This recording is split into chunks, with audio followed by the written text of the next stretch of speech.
नमस्कार दोस्तों, आप देख रहे हैं टमटम और टमटम में आप सबका स्वागत है। दोस्तों, आज का अपना टॉपिक है कॉस्ट सेंटर और कॉस्ट कैटेगरी। कॉस्ट सेंटर और कॉस्ट कैटेगरी क्या होते हैं, इनका अकाउंटिंग से क्या संबंध है, यदि अकाउंटिंग से सीधा कोई संबंध नहीं होता है तो इनको यूज क्यों करते हैं, अर्थात इनके यूज करने से क्या लाभ होता है, और आगे प्रैक्टिकली क्वेश्चन कि इनको टैली में इनेबल कैसे करते हैं और इन्हें एंट्री में यूज कैसे करते हैं, इसकी रिपोर्ट कैसे प्राप्त करते हैं। इन सभी सवालों के जवाब क्रमशः प्रस्तुत करेंगे, कॉन्सेप्चुअली और प्रैक्टिकली। बस ध्यान रहे, वीडियो को बिल्कुल स्किप नहीं करना है, अंत तक देखें और जुड़े रहिए।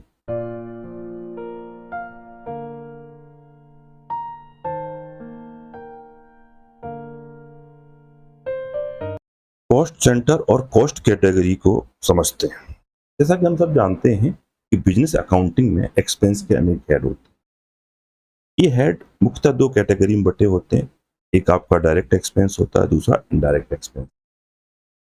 अब इसमें जैसे इनडायरेक्ट एक्सपेंस में आपका office expense, advertisement expense, office rent, electricity charge, salary इत्यादि एक्सपेंस के हेड होते हैं। तो हमारे जब इन एक्सपेंसेस को माइक्रो लेवल पर क्लासिफाइड करके और वैल्यू को अलोकेट करना होता है, उसके लिए जिसको हम यूज करते हैं उसे कॉस्ट सेंटर कहते हैं। और इन कॉस्ट सेंटर की ग्रुपिंग करने के लिए जिसे यूज करते हैं उसे कॉस्ट कैटेगरी कहते हैं। अब आपके दिमाग में एक विचार आ रहा होगा कि कॉस्ट सेंटर क्यों बनाना, सीधा लेजर ही क्यों नहीं बना देते। इसका जवाब है कि अकाउंटिंग कॉन्सेप्ट के अकॉर्डिंग एक अकाउंटेंट को जब तक जरूरी ना हो लेजर नहीं बनाना चाहिए, अर्थात अनावश्यक लेजर बनाने से बचना चाहिए। जबकि मैनेजमेंट को एक्सपेंस को माइक्रो लेवल पर ट्रेस करना है, इसके लिए कॉस्ट सेंटर का यूज किया जाता है। यहाँ यह बात भी स्पष्ट हो गई कि कॉस्ट सेंटर यूज करने अथवा न करने से अकाउंटिंग पर कोई प्रभाव नहीं पड़ता। कॉस्ट सेंटर यूज करने से जो स्पेसिफिक रिपोर्ट तैयार होती है उनको कैसे देखते हैं, एक्सपोर्ट और प्रिंट कैसे करते हैं, वो सब सीखेंगे। उससे पहले उनको कैसे इनेबल और यूज करते हैं उसके लिए चलते हैं टैली।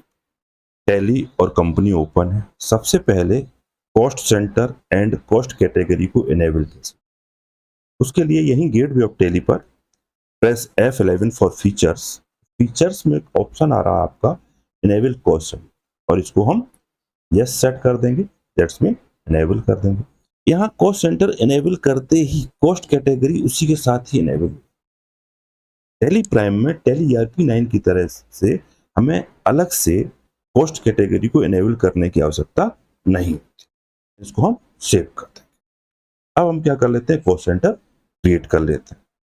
कॉस्ट सेंटर क्रिएट करने के लिए गेटवे ऑफ टैली क्रिएट में आपका ये कॉस्ट सेंटर आ गया, कॉस्ट सेंटर पे आ गए। यहाँ जो अपनी जो लिस्ट है, एग्जाम्पल के लिए प्रिंटिंग पेपर हमारा फर्स्ट कॉस्ट सेंटर है, क्रिएट करेंगे। हमने क्या किया, वो बनाने चल रहा है, लेकिन अभी क्या हो रहा है कि यहाँ कॉस्ट कैटेगरी डिस्प्ले नहीं कर रहा। कॉस्ट कैटेगरी ना हम क्रिएट कर सकते हैं और ना ही डिस्प्ले। उसके लिए क्या करेंगे, सबसे पहले हमें कॉस्ट कैटेगरी एक यही क्रिएशन की विंडो पर गेटवे ऑफ टैली क्रिएट, और क्रिएट में अभी कॉस्ट कैटेगरी नहीं आ रही, तो उसके लिए क्या करेंगे, हम शो मोर पे जाकर के जाएंगे, क्लिक करेंगे, देन हमें ऑप्शन मिलेगा कॉस्ट कैटेगरी। यहाँ पे कह रहा है कि आपके पास प्राइमरी कॉस्ट कैटेगरी नाम से कैटेगरी है, आप चाहो तो उसको एडिट कर लो या आप न्यू क्रिएट कर लो। तो हम क्रिएट न्यू पर सेलेक्ट करके एंटर करेंगे। एक हम कॉस्ट कैटेगरी क्रिएट कर रहे हैं ऑफिस एक्सपेंस के नाम से। ये हमारी कैटेगरी तैयार हो गई, सेव कर दिया, स्किप करके वापस आ जाएंगे। अब हम एक कॉस्ट सेंटर क्रिएट कर लेते हैं। कॉस्ट सेंटर के लिए यहीं पर मास्टर क्रिएशन पे कॉस्ट सेंटर सबसे पहले ऊपर जाएंगे, ऑफिस एक्सपेंस के नाम से लिए। एक कैटेगरी का ध्यान रखें, जिस कैटेगरी का कॉस्ट सेंटर बना रहे हैं कैटेगरी आपके ऊपर वही रहनी चाहिए, हर कॉस्ट सेंटर पे ध्यान रखें। ऑफिस एक्सपेंस, यहाँ पे हमने कहा प्रिंटिंग पेपर नेम दे दिया, देन इसको हम प्राइमरी में रखेंगे और देन हम इसको सेव। इस प्रकार से हम अपने सारे कॉस्ट सेंटर क्रिएट कर लेते हैं। कॉस्ट सेंटर हमने क्रिएट कर लिए। क्रिएट करने के बाद हम सीधा एंट्री करते हैं। एंट्री करने के लिए हम क्या करते हैं, गेटवे ऑफ टैली और यहाँ पर वाउचर में जाएंगे और वाउचर में पेमेंट वाउचर बाय डिफॉल्ट वही आ रहा। ये अपनी जो रही स्लिप रही, इस स्लिप का हमें एक्सपेंस देना। ये सारे कॉस्ट सेंटर आपको दिख रहे हैं, ये वैल्यू हमें उतनी अलोकेट करनी है। तो एंट्री करने के लिए पिटी कैशियर की पर्ची है, तो ऑब्वियस सी बात अपना खर्चा है क्या है, ऑफिस एक्सपेंस। हमारे पास लेजर ऑलरेडी बना हुआ है, इसमें हमें कुछ नहीं करना, सिंपल लेजर है, आप देख सकते हो। ऑफिस एक्सपेंस, इनडायरेक्ट एक्सपेंस अपना डिफाइन कर दिया और देन सेव। जो वैल्यू है, टोटल वैल्यू हमारी स्लिप की बन रही है 145। यहाँ पे हम अपनी कैटेगरी ले लेंगे। कैटेगरी क्या है, ऑफिस एक्सपेंस में दिखाना है। सबसे पहले अपना प्रिंटिंग पेपर है, कितनी वैल्यू है 235। सेकंड है हमारा स्टेपलर एंड पिन, कितनी वैल्यू है 210। नेक्स्ट है अपना पेन पेंसिल 90 रुपीज। और नेक्स्ट है आपका पोस्टर एंड स्टाम्प, ये आपका 65 रुपीज। एम्प्लॉय रिफ्रेशमेंट 450 और ट्रैवलिंग 260 और देन क्लीनिंग चार्ज 140। ये हमने सारे कॉस्ट सेंटर की वैल्यू अलोकेट। इस सेम वैल्यू को हम डिफरेंट कैटेगरी में भी अलोकेट कर सकते हैं। जैसे कि अब यहाँ पे फिर से कैटेगरी पूछ रहा है, एक हम कैटेगरी क्या करते हैं कि इसी एक्सपेंस को, ऑफिस एक्सपेंस को डिपार्टमेंट वाइज भी हम क्लासिफाइड कर देते हैं, किस डिपार्टमेंट के लिए कितना खर्चा होगा। उसके लिए क्या करेंगे, हम कैटेगरी क्रिएट करेंगे एक डिपार्टमेंट के नाम से, भी तो है नहीं हमारे पास, तो हम ऑल्ट सी करके यहीं पर एक कैटेगरी क्रिएट कर लेंगे डिपार्टमेंट के नाम। सेव कर दिया। अब हम यहाँ कॉस्ट सेंटर क्रिएट करेंगे, तो यहाँ कैटेगरी का हमें ध्यान रखना, कैटेगरी ऑफिस एक्सपेंस नहीं होना चाहिए, जिसके अंदर में बना रहे वही होना चाहिए डिपार्टमेंट। अब हम कॉस्ट सेंटर क्रिएट करेंगे, फाइनेंस एंड एडमिन, सेव कर दिया। कितनी वैल्यू है 740। Sales and marketing 10। तो हमने क्या किया, सेम वैल्यू को एक हमने ऑफिस एक्सपेंस कैटेगरी ली, उसमें सारे कॉस्ट सेंटर अलोकेट कर दिया, और उसी वैल्यू को हमने डिपार्टमेंट कैटेगरी लेकर के उसके हमने फाइनेंस एडमिन और सेल्स में हमने अलोकेट कर दिया। देन क्रेडिट क्या हो जाएगा, क्रेडिट हो जाएगा अपना पेटी case being office expense paid. अब एक हमारे पास और एक्सपेंस का डिटेल दिया हुआ है, ये एडवर्टाइजमेंट एक्सपेंस हुआ है। उसमें ये न्यूज़पेपर, पैम्पलेट, बैनर, होर्डिंग, और न्यूज़पेपर के अंदर में ये आपके एनवीटी, डीवी, ईटी मतलब economic times, Hindustan times, Dainik Bhaskar, Navbharat times, इस तरीके से ये सब कॉस्ट सेंटर थे। इसमें नई चीज जो हमें सीखना है कॉस्ट सेंटर क्रिएट करने में, कि कॉस्ट सेंटर में ग्रुपिंग कैसे करें। बाकी सब कुछ वही है, तो उसको सबसे पहले हम यही चीज देख लेते हैं। यहाँ दिया है न्यूज़पेपर, पहले हम न्यूज़पेपर के नाम से कॉस्ट सेंटर क्रिएट करेंगे। कॉस्ट सेंटर क्रिएट करने के लिए वही सिंपल मास्टर में क्रिएट में कॉस्ट सेंटर क्रिएट करते हैं, लेकिन इसके लिए कॉस्ट कैटेगरी हमारी एक एडवर्टाइजमेंट बनेगी, वो अभी हमारे पास है नहीं, तो हमें क्या करना पड़ेगा, एक कॉस्ट कैटेगरी क्रिएट कर लेते हैं। ऑल्ट सी किया, यहीं पर एडवर्टाइजमेंट के नाम से हमने एक कैटेगरी क्रिएट की।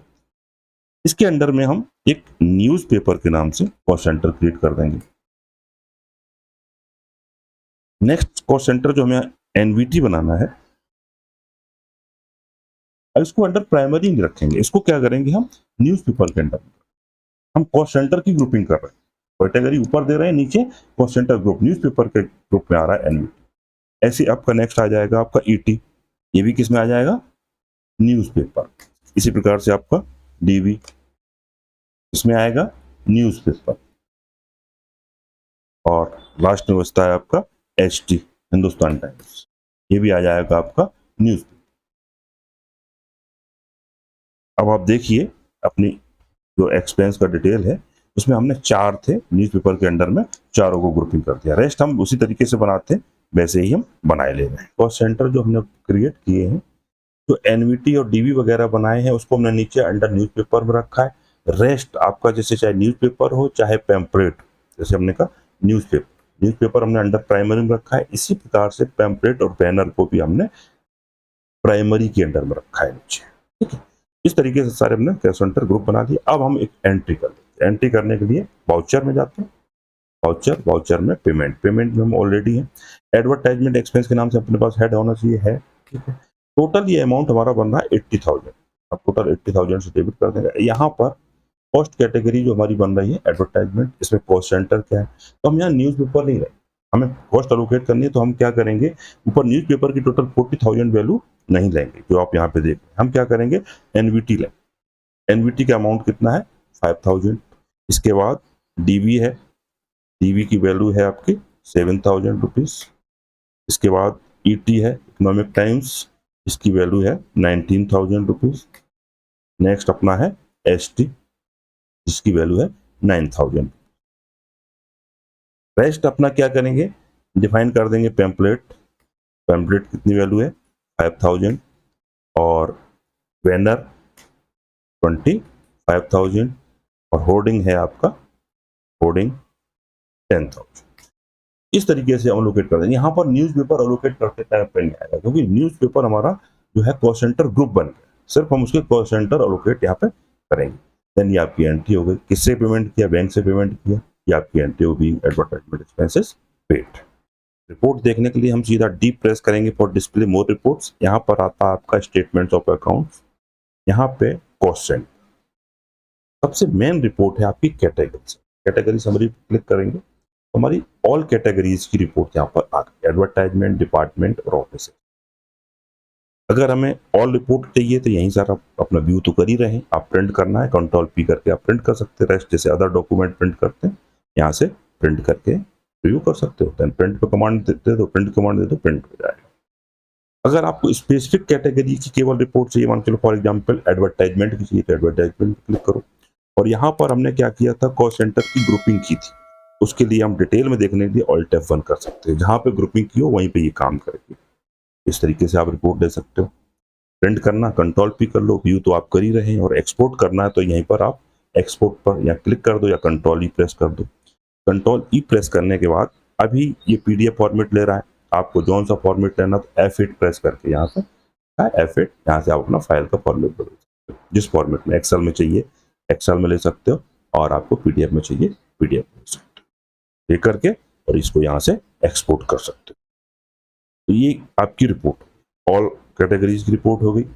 यहाँ पे रिपोर्ट में क्या होता है, अभी ऑल कैटेगरीज आ रही है तो ये नाम आ रहे हैं, उनकी वैल्यू आ रही है नीचे कॉस्ट सेंटर वाइज।